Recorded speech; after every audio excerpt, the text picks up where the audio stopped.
Video sponsor by SPO digital marketing.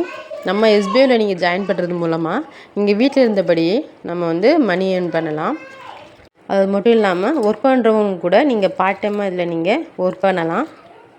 எஸ்பிஓவில் நம்ம join பண்ணுறது மூலமாக நம்ம ஒர்க் மட்டும் பண்ணாமல் நம்ம டிஜிட்டல் மார்க்கெட்டிங்கில் நம்ம எப்படியெல்லாம் மணி ஏர்ன் பண்ணுறது, அது மட்டும் இல்லாமல் யூடியூப்பில் சோசியல் மீடியாவில் எப்படிலாம் நம்மளால் பணம் சம்பாதிக்க முடியும் அப்படிங்கிற நிறைய விஷயங்களை தெரிஞ்சுக்கலாம்.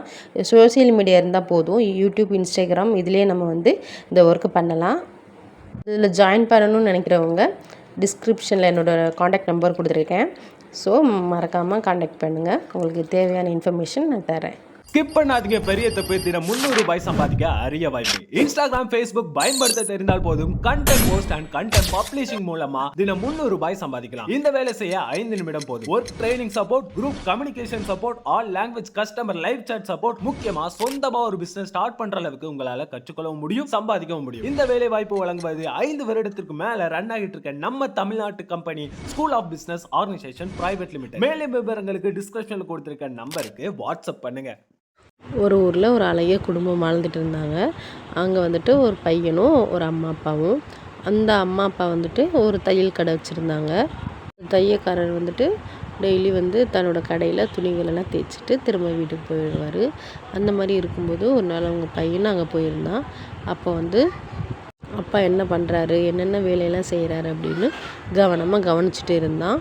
அப்போ வந்து அந்த தையக்காரர் வந்து ஒரு புது துணியை எடுத்து அதை அழகிய பளபளக்கிற ஒரு புது கத்திரிக்கோலால் துண்டுகளாக வெட்டி தனித்தனி பாட்டாக பிரித்து வச்சுருந்தாரு. அப்போ வந்து கத்திரிக்கோலை வெட்டி கட் பண்ணி முடிச்சதுக்கப்புறம், அந்த வேலை முடிஞ்சதுக்கப்புறம் அவர் அந்த கத்திரிக்கோலை வந்து அவரோட காலுக்கு கீழே போட்டுட்டார். துணியை வந்துட்டு தைச்சி முடிச்சதுக்கப்புறம் ஒரு சின்ன ஊசி ஒன்று இருந்துச்சு. அதை எடுத்து அந்த துணியெல்லாம் ஃபுல்லாக தைச்சி வச்சுட்டு, அதுக்கப்புறம் அந்த ஊசி என்ன பண்ணியிருக்காரு, அவர் தலையில் ஒரு தொப்பி வச்சுருந்தாரு. அந்த தொப்பியில் வந்து குத்தி பத்திரப்படுத்தியிருக்காரு.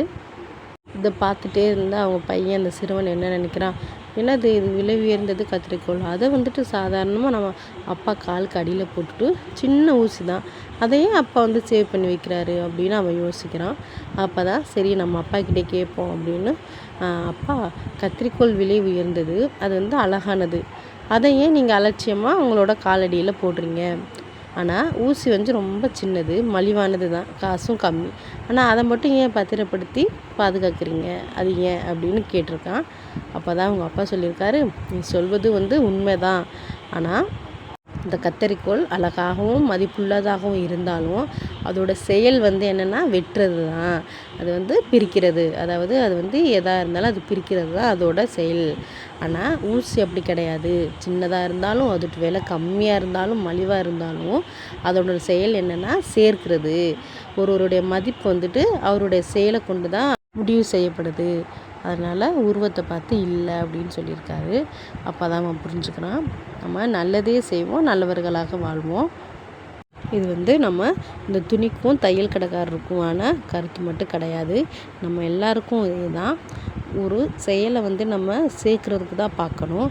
அது எந்த ஒரு பொருளாக இருந்தாலும் சரி, இல்லை ஒரு நபர்கள்கிட்ட வந்து நம்ம பேசி பழகி வர்ற ஒரு பேச்சுவார்த்தையாக இருந்தாலும் சரி, அதை வந்து நம்ம எப்போவுமே வெட்டு ஒன்று துண்டு ரெண்டுன்னு நம்ம பேசி பிரிக்கிற மாதிரி பேசாமல் நம்ம நல்ல வழியில் நடந்துக்கிட்டோன்னா அது நமக்கு எப்போவுமே வந்து ஒரு நன்மையை தான் நமக்கு கொடுக்கும். அதனால் விலை உயர்ந்த பொருள் இது வந்து ரொம்ப மதிப்பு மிக்கது அப்படின்னு அதை வந்து நம்ம எப்போவுமே தலையில் வச்சுட்டு நாம் அதுக்கு எப்போவுமே ஒரு இடம் கொடுக்க மாட்டோம். அதே மாதிரி பொருளாக இருந்தாலும் அதோட விலை கம்மியாக இருந்தாலுமே அது வந்து ஒரு நன்மையை தருது, அவங்க வந்து நமக்கு நன்மை செய்கிறாங்க அப்படின்னா அவங்கள தான் நம்ம வந்து முக்கியமாக கருதுவோம், இம்பார்ட்டன்ஸ் கொடுப்போம்.